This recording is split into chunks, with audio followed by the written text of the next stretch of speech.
La hijra des prophètes. Cheikh Mohammed al-Khoudari avec les commentaires de Cheikh Ibn Uthaymin rahimahumallahu ta'ala. Et par la hijra du prophète sallallahu alayhi wa sallam se paracheva la tradition de ses frères les prophètes venus avant lui.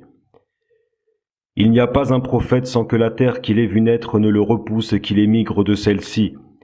Et ce depuis Ibrahim, l'intime d'Allah, jusqu'à Isa, alayhim as-salam.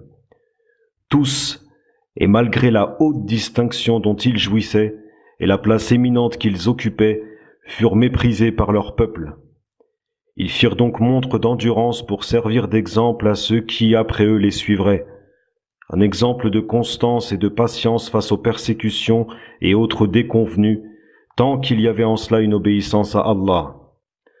Interroge donc l'Égypte et son histoire, elle t'informera au sujet d'Israël, Ya'qub, et ses enfants qui émigrèrent vers elle lorsqu'ils virent un bon accueil chez ses habitants, qui délaissèrent ce qu'ils adoraient en dehors d'Allah, honorant par là Youssouf et sa sagesse.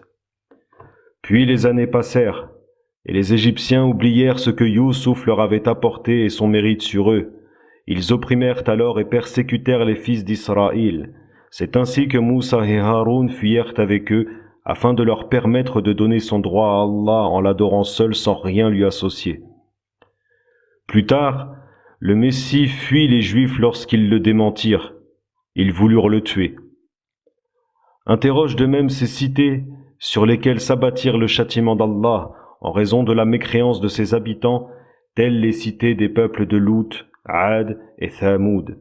Elles t'informeront de l'émigration des prophètes qui s'y trouvaient avant que ne s'abatte sur elles le châtiment.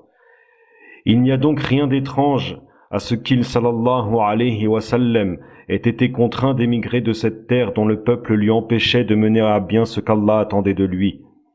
Allah Ta'ala dit, dans le sens de la traduction du verset, « Telle est la voie qu'Allah institua à ceux qui vécurent auparavant, et tu ne trouveras pas de changement dans la loi d'Allah. » Surat Al-Ahzab, verset 62.